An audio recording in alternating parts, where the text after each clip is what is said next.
Today in the courtroom we had a precedent after almost a year and a half of continued trials against the terror gang that murdered Asher and Yonatan Palmer, Hashem Yikam Damam, with huge cement rocks that were thrown in intended murder.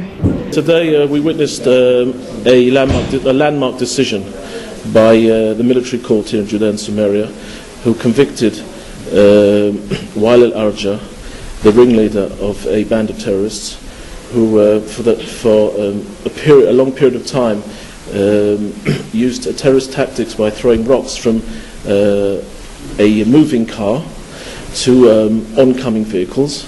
It was a method which was deliberately thought of by them in order to cause maximum damage. And in fact, the case that we have been present for the last year and a half ended up with the death of two Jewish people because they were Jews. The three judges concluded that it was continuous attempts of murder, and it wasn't at random kind of an incident.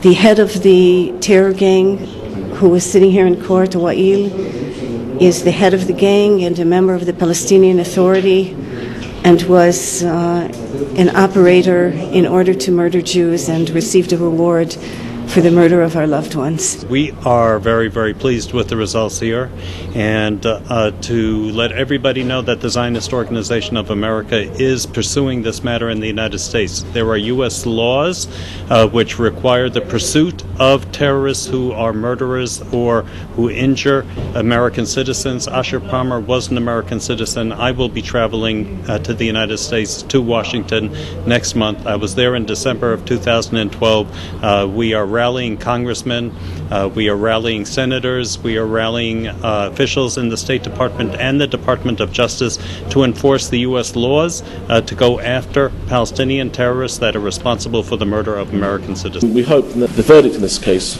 will be a deterrent for those thinking to throw stones and rocks against Jews travelling on the roads, and we hope that we now will be able finally to make sure that these terrorists will be given consecutive life sentences for the murders, and this will in turn act as a deterrent and make the roads safer for people to drive on. We're praying for is that no family ever has to go through this again, that no one will ever be hurt or murdered by a rock or any other kind of a weapon, and that on our roads daily we're attacked with rocks, with Molotovs, with bottles, and that this court has made a precedent that it is intent to murder and that a rock is a deadly weapon.